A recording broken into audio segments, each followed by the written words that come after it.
Welcome back, everyone. Well, people of all nationalities and ethnic groups come to the Bay Area to enjoy our pristine beaches. But decades ago, those beaches were not always so welcoming to diverse groups. In fact, Bay Area beaches were segregated until the 1960s.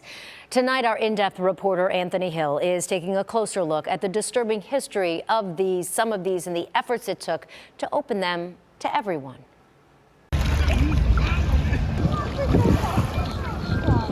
For Mr. Robinson, gazing over the bay on Benty Davis Beach was a right he didn't always have.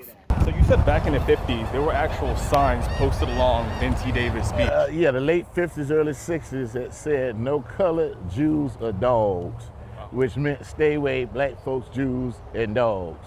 This was a segregated beach we're on right now. He says black people had to find other, less developed places to swim, being that many local public beaches were just for white people. See, black folks couldn't swim because we couldn't get to the beach. We didn't have no real swimming pools. And, whenever we got there, it's like, hey, we got to go through the mangroves, we got no lifeguard. So a lot of black people that's from Florida didn't know how to swim because they couldn't get access to the water. In response to this discrimination, many black people organized protests by going to white-only beaches. They called them wade-ins. Wade in the water. The wade-ins for black people who told, look, instead of a sit-in like the lunch counters, we're gonna do wade-ins.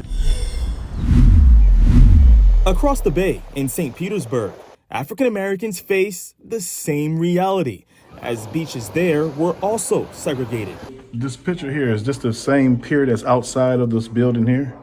Yes, this photograph is the South Mole Beach, which was the African American beach.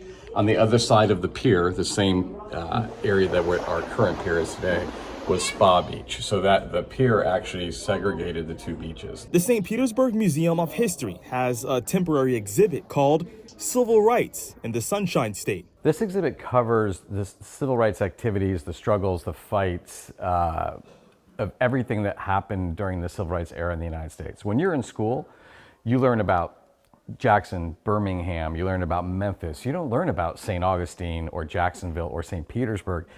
All of those activities, whether it was lunch counter sit-ins or marches or the the integration fight for pools and beaches, that all happened here as well. Craig Wilson and his wife are here from Detroit on vacation. They decided to check out this exhibit and were surprised at just how much the Bay Area played in the national fight for civil rights. You know a lot about the history, but to see actually accounts and photos, it really helps. After several lawsuits and wade-ins, Spa Beach became fully integrated in 1959, and other beaches throughout the Bay Area eventually followed suit in the following years. And though it didn't end racism, it was the beginning of the experience we all have together on our public beaches. The last day to check out the civil rights in the Sunshine State exhibit is on June 8th, and I'll be sure to post a link to more information on abcactionnews.com. On Spa Beach, I'm in-depth reporter Anthony Hill, ABC Action News.